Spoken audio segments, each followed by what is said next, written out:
नरेंद्र मोदी तीसरी बार प्रधानमंत्री बनेंगे या राहुल गांधी की किस्मत बदलेगी, इसका खुलासा अगले हफ्ते यानी 4 जून को होगा। हालांकि इस चुनावी सीजन सोशल मीडिया की जंग किसने जीती ये आज के शो में हम बताएंगे। बता दें, फेसबुक, इंस्टाग्राम और यूट्यूब पर नरेंद्र मोदी दुनिया में सबसे ज्यादा फॉलो किए जाने वाले राजनेता हैं। एक्स पर भी ओबामा के बाद उनका दूसरा स्थान आता है। चारों प्लेटफॉर्म मिलाकर नरेंद्र मोदी के फॉलोअर्स 26 करोड़ से ज्यादा हैं। राहुल गांधी के चारों सोशल मीडिया प्लेटफॉर्म मिलाकर 4.7 करोड़ फॉलोअर्स ही हैं। इस कलेक्शन सीजन दोनों की सोशल मीडिया परफॉर्मेंस देखने के लिए 1 अप्रैल से 20 मई तक दोनों के एक्स प्रोफाइल की सभी 1269 पोस्ट की स्टडी की। इसके अलावा चारों प्लेटफॉर्म पर उनकी हफ्तेवार फॉलोअर्स ग्रोथ को भी ट्रैक किया। एक्सपर्ट से भी ये जाना कि इसका चुनाव पर आखिर कितना असर होगा। तो चलिए आपको बताते हैं।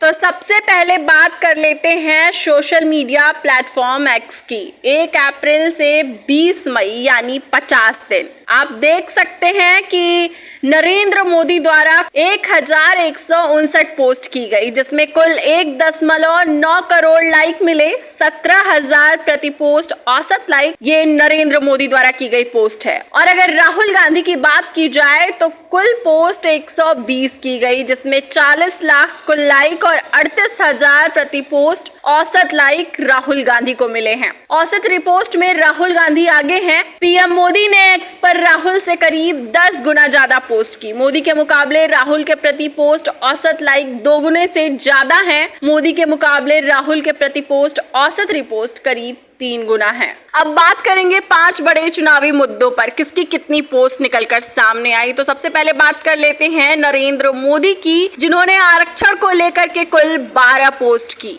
राम मंदिर को लेकर के 11 पोस्ट की, बेरोजगारी को लेकर के 0 पोस्ट, यानी कि कोई पोस्ट नरेंद्र मोदी द्वारा नहीं किया गया है। वहीं किसानों को लेकर के कुल 15 पोस्ट की गई और महंगाई को लेकर के भी नरेंद्र मोदी द्वारा कोई पोस्ट नहीं किया गया है, यानी कि 0। वही बात कर लूं अगर मैं राहुल गांधी की, तो राहुल गांधी द्वारा आरक्षण को लेकर के कुल 7 पोस्टें की गई, महंगाई को लेकर के कुल 6 पोस्टें की गई और किसान को लेकर के 4 पोस्टें की गई। वहीं बेरोजगारी की अगर बात करूं तो बेरोजगारी को लेकर के कुल 8 पोस्टें की गई, लेकिन राम मंदिर के मुद्दे पे राहुल गांधी द्वारा कोई भी पोस्ट नहीं की गई। यानी कुल रिजल्ट जो निकलकर सामने आया, नरेंद्र मोदी ने बेरोजगारी और महंगाई पर कोई पोस्ट नहीं की, राहुल गांधी ने राम मंदिर से जुड़ी कोई पोस्ट नहीं की, राहुल ने किसानों का 4 बार जबकि मोदी ने 15 बार जिक्र किया। अब बात कर ली जाए कि पीएम मोदी ने और राहुल गांधी ने एक दूसरे का जिक्र कितनी बार किया और एक दूसरे की पार्टी का जिक्र कितनी बार किया। तो देखा जाए पीएम मोदी ने कुल 1159 पोस्टें की हैं, उनमें 200 बार कांग्रेस का जिक्र है। राहुल गांधी ने कुल 120 पोस्टें की, उनमें कुल 22 बार बीजेपी का जिक्र है। मोदी की किसी पोस्ट में राहुल गांधी का जिक्र कहीं नहीं है, बल्कि अपने भाषणों में भी वो उन्हें शहजादा कहते हैं। राहुल गांधी ने कुल 120 पोस्टें की, इनमें से सबसे ज्यादा 45 बार नरेंद्र मोदी का जिक्र किया गया है। अब आइए बात कर लेते हैं कि किसके फॉलोअर्स आखिर कितनी तेजी से बढ़े हैं सोशल मीडिया एक्स पर। तो बता दो, 4 अप्रैल को पीएम मोदी के 9.7 करोड़ फॉलोअर्स थे, जो 21 मई तक बढ़कर 9.8 करोड़ पहुंच गए। वहीं बात कर ली जाए अगर 4 अप्रैल की, तो राहुल गांधी के 2.53 करोड़ फॉलोअर्स थे, जो 21 मई तक बढ़कर 2.56 करोड़ पहुंच गए। पीएम मोदी के एक्स फॉलोअर्स में 9.35 लाख, जबकि राहुल गांधी के फॉलोअर्स में 3.28 लाख की बढ़ोतरी हुई, यानी राहुल के मुकाबले मोदी के 3 गुना तेज फॉलोअर्स बढ़े हैं।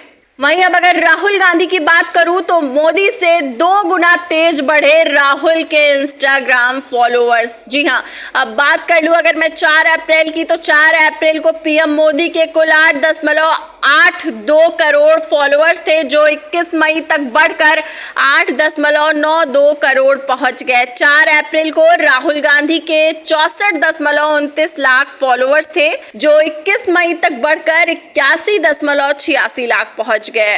पीएम मोदी के इंस्टाग्राम फॉलोअर्स में 9.54 लाख, जबकि राहुल गांधी के फॉलोअर्स में 17.57 लाख की बढ़ोतरी हुई, यानी मोदी के मुकाबले राहुल के फॉलोअर्स 2 गुना तेज बढ़े हैं। अब वहीं एक चीज और आपको दिखाते हैं, मोदी से 2 गुना तेजी से बढ़ रहे राहुल के YouTube सब्सक्राइबर। जी हां, नरेंद्र मोदी के टोटल सब्सक्राइबर 4 अप्रैल 2024 को 2.27 करोड़, जबकि 21 मई 2024 को 2.35 करोड़। वहीं अगर राहुल गांधी की बात करूं तो 4 अप्रैल 2024 को 40.7 लाख, 21 मई 2024 की अगर बात करूं तो 59.3 लाख। जी हां, 4 अप्रैल को पीएम मोदी के 2.27 करोड़ सब्सक्राइबर थे, जो 21 मई तक बढ़कर 2.35 करोड़ पहुंच गए। वहीं 4 अप्रैल को राहुल गांधी के 40.7 लाख सब्सक्राइबर्स थे, जो 21 मई तक बढ़कर 59.3 लाख पहुंच गए। पीएम मोदी के यूट्यूब सब्सक्राइबर में 8 लाख, जबकि राहुल गांधी के सब्सक्राइबर्स में 18.60 लाख की बढ़ोतरी हुई, यानी इस दौरान मोदी के मुकाबले राहुल के सब्सक्राइबर्स करीब 11 लाख ज्यादा बढ़े हैं। वहीं अब बात करूं कि आखिर 30 दिनों में किसको कितने करोड़ व्यूज ज्यादा मिले। बात कर ली जाए अगर नरेंद्र मोदी की, तो 21 अप्रैल से 2024 से 22 मई 2024 तक नरेंद्र मोदी को कुल 26.28 करोड़ बार देखा गया है। 26.28 करोड़ व्यूज मिले हैं प्रधानमंत्री नरेंद्र मोदी को। वहीं अगर राहुल गांधी की बात की जाए तो 47.83 करोड़ व्यूज मिले हैं राहुल गांधी को। जी हां, 47.83 करोड़ बार राहुल गांधी को देखा गया है। मोदी के मुकाबले राहुल की वीडियोस में 21.54 करोड़ ज्यादा व्यूज आए हैं। वहीं अगर अब बात कर ली जाए फेसबुक पेज की कि किसे कितने लाइक्स मिले हैं, तो बताते चलूं आपको, 4 अप्रैल को पीएम मोदी के फेसबुक पेज पर कुल 4.93 करोड़ लाइक थे, जो 21 मई तक बढ़कर 4.94 करोड़ पहुंच गए। वहीं 4 अप्रैल को राहुल गांधी के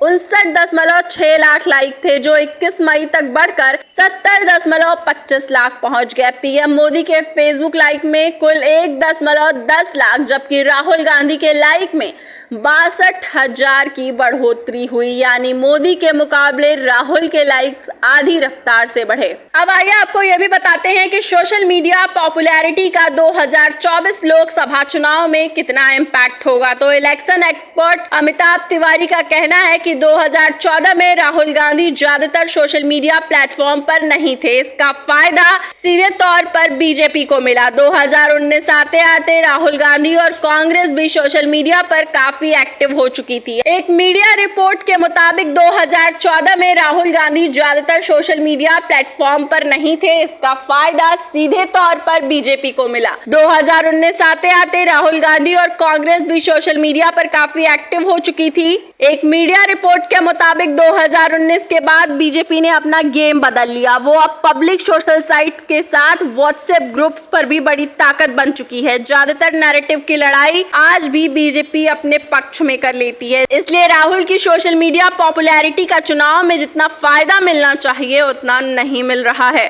पिछले साल मध्य प्रदेश, राजस्थान और छत्तीसगढ़ में हुए चुनावों के समय का डेटा देखा तो उस वक्त भी राहुल मोदी की तुलना में काफी आगे थे। इसके बावजूद चुनावी नतीजों पर इसका कोई फर्क नहीं पड़ा। पॉलिटिकल स्ट्रैटेजिस्ट के मुताबिक लोगों को लगता है कि प्रधानमंत्री मोदी का सोशल मीडिया पर फुल कंट्रोल है, लेकिन ऐसा नहीं है। राहुल गांधी की पोस्ट पर लोगों का एंगेजमेंट, लाइक और कमेंट मोदी से ज्यादा है। वो अलग बात है कि चुनाव में उन्हें इसका रिजल्ट नहीं मिल रहा। अगर सत्ता पक्ष में पीएम मोदी है तो राहुल गांधी विपक्ष के सबसे बड़े नेता है। राहुल गांधी युवा चेहरा हैं। बीते समय में यात्राओं के जरिए लोगों से कनेक्ट हुए, लगातार हारने के बाद भी मजबूती से खड़े हुए हैं और सत्ता को घेरते हैं। इन तमाम वजहों से राहुल की अपनी एक आइडेंटिटी है। उनके सोशल मीडिया एंगेजमेंट से ये जाहिर भी होता है। बता दें, सोशल मीडिया पर पॉपुलैरिटी का असर चुनावों में जरूर देखने को मिल सकता है। राहुल गांधी की छवि एक ईमानदार नेता की है। हालांकि बीजेपी की तरह बड़े रणनीतिकार नहीं होने की वजह से परिणाम में ज्यादा असर अब तक नहीं मिला। निश्चित तौर पर राहुल की पॉपुलैरिटी का फायदा मिलेगा। लोकतंत्र में जो जितना लोगों से कनेक्ट होता है उसका फायदा मिलता है। कोई भी नेता अगर किसी भी प्लेटफॉर्म पर पॉपुलर होता है तो उसका चुनाव में फायदा ही होगा। सोशल मीडिया पॉपुलैरिटी का नुकसान तो हो ही नहीं सकता। सकता, कितना फायदा होगा ये 4 तारीख को ही सामने आएगा। फिलहाल के लिए इतना ही। डेस्क रिपोर्ट, अटल टीवी।